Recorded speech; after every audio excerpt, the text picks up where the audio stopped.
as it was happening, instantly I thought, hey, I got to get this on video. Somebody's gonna have to see this, because he did nothing wrong, I did nothing wrong, and we went in there and met with confrontation, you know, for nothing. But I knew something was gonna happen once I seen his face. That's why I kind of froze when I went into the gas station. When I noticed it was him, I said, oh my God, here's trouble. And I went right outside to his vehicle and said, Mike, we should get out of here. This is the same police officer I've been telling you about. If we don't leave, something's gonna happen. And what were your past experiences with Billingslea? Getting searched, been taken to jail, tickets been given to me for disorderly conduct and disturbing the peace and all kind of things. And every time I go to court or go to jail, everything is always dismissed, because he'll either never show up to court, or there's no evidence, or it was always ruled in my favor. And this particular time, when I seen him, I froze, and I just said, hey, we need to get out of here, because I ran into this guy plenty of times. Because I tell him every time I ran into him, I would say, hey, this guy just searched me, I just got out of jail. And Mcconnell and my mom said, well, you need to start, you know, recording this stuff so that you can bring a case up against this guy. So that's what I did. I just fast thinking, and I was able to get the footage, but I didn't want to leave Mike. I didn't want to stand outside the gas station and not catch what was going on with him. So I followed him back into the gas station and got as much as I could, because I noticed all the knee strikes, all of the punching, and it was a chip rack or something that was blocking my view. But I wanted to get as much as I could, just so people can see that, hey, this guy's laying down here defenseless and getting beat on. And then nevertheless, Billingslea threw away your cell phone. Yes, he broke it and hid it behind some chips and threw it in the trash can. And when the other officer was asking about my cell phone, because I asked about it, I said, hey, can I just get my cell phone and we'll get out of here? They said I would never get my cell phone back. And then on the body cams, it showed that Billingslea said, hey, no cameras. So they cut off their body cams, and it showed the gas station footage showed him pulling it out of like some chips he had hid it under. And when I got the phone back, eventually, it was about 4 or 5 days later, it was all cracked up and beat up. And I guess he was just trying to destroy the evidence, which he was ultimately convicted of. And so that was the reason he wound up off the force. So in your experiences with him, can you, so, you know, when people hear that you were arrested for disorderly, they hear a police officer arrested you for that, I mean, generally they're going to think that that charge was correct. Valid, right. So what exactly, like, can you take me through a couple of anecdotes? I know there was a case where you were like just on your property. Yeah, I was just standing in the driveway waiting for my girlfriend at the time. She had never been over to my godmother's house, so I was standing out in the driveway and said, hey, you'll see me outside. And I noticed the police car on the corner, but it, you know, it's Detroit. I see police all the time. I never had a problem with the police. I wasn't doing anything wrong. And they came with a spotlight. It was around like 6 or 7 o'clock in the afternoon. They came with a spotlight, and they hopped out of the car and just rushed towards me. And I just threw my hands up and said, hey, what's going on? And then they started taking me down to the ground, pulling my arm behind my back. So all I did was scream for help. And that was considered the disorderly conduct, because I was screaming for help. I said, somebody help. Somebody come outside, you know. And then my godmother came outside, and she was saying like, hey, what's going on? He just got here, nothing's going on. And that was that. I was getting my head forced into the cement.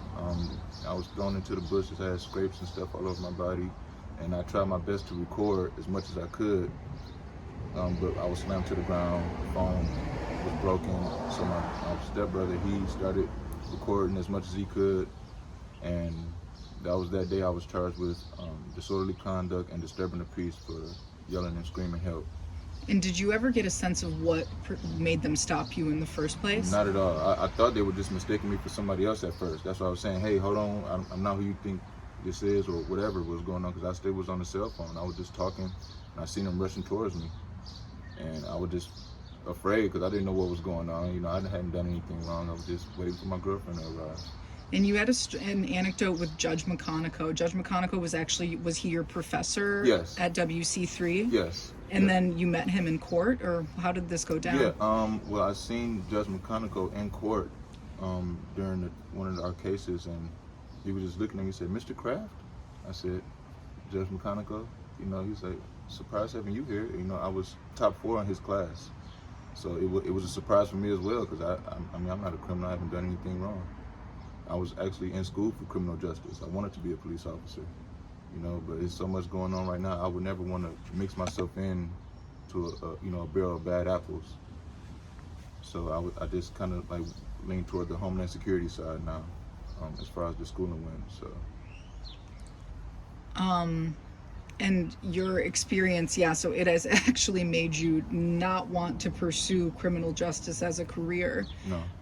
What has it done for both of you guys in terms of your understanding of the police's role in your lives, the police's role in the safety of the city?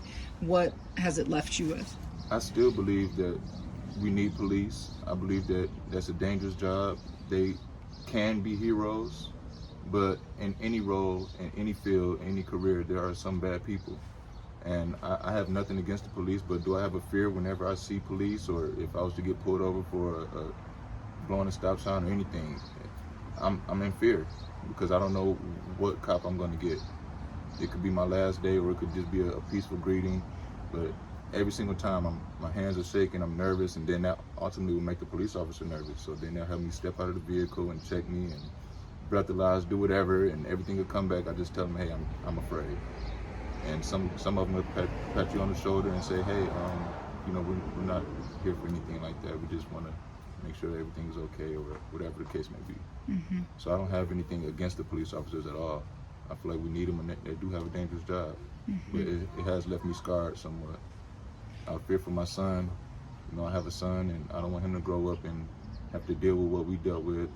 You know, just getting beat, getting harassed, and every time I seen this guy, because he patrolled our area, every single time I seen him, he would step out of his vehicle, throw me up against the wall, check me, you know, search me. And one day he just got out of the vehicle and he ran up on me with his fist clenched, and I kind of curled up on the wall, and then he just did like a karate move and started waving his hands in my face and got in the car and pulled off laughing.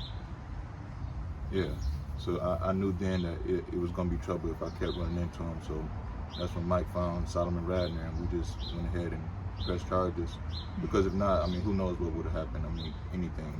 The kind of guy he is, anything could happen. You guys are the reason he's off the streets. Yes. Yes. And even during court, there were people coming up to us saying, hey, we've had run-ins with this cop.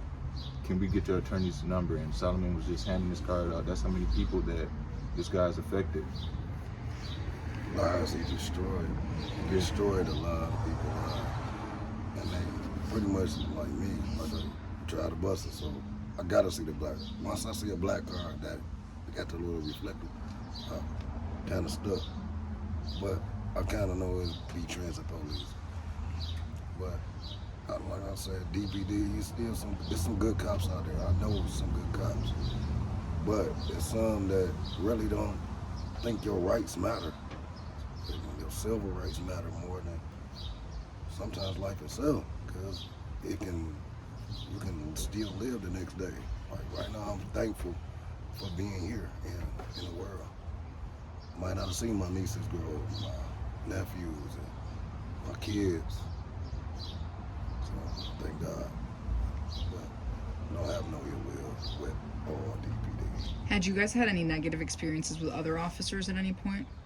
The officers I've seen with Billingslea, they would just say, hey, we're the tall nigga with the dreads. They would, you know, ask my neighbors, and their neighbors say, hey, what's going on? Why these police asking for you? But the only time I've ever got physically touched or got a ticket or been taken to jail was only when he was there. So, maybe he was just provoking those guys to be, you know, bad guys. I even looked on their Facebook page, and there were other officers coming under their picture say, hey, you guys are some thugs. You know, I actually still got the screenshots in my phone. So it's just a bad group, you know, and he was the ringleader because they wouldn't do it by themselves. I mean, was it Patterson and Joseph Manu? I've seen those guys, and they would give me a look, and, you know, just a mean look or laugh and point. But they never got out the vehicle. Only time that they ever were physical with me is when Billingsley was there. And I think that, I mean, within the department, you often hear the officers with more citizen complaints, you know, they're the ones doing the work and stuff. But I do think that there's a misconception that people are out filing complaints. You had 7 negative interactions and were hit with charges that were not held up, and you never complained. Can you tell me why? Well, for one, it was going to be my word against theirs. I asked a retired cop, and I said, hey, what should I do in this situation? And he said, well, if you don't have strong evidence, then it's going to be ultimately your word against his. So that's why I started to try to get as much clear footage as I could, as many witnesses as I could. But some people are scared to come forward. Some people are scared to go to court and be around that type of energy. So it was hard for me, but luckily, and I say this with the utmost respect, I'm glad that he was there, a bus driver. I was able to film what these guys do to me, you know, instead of me trying to film it myself. So I was able to capture it, and now, hey, this should be clear enough to see this is what goes on. Okay, thank you guys so much.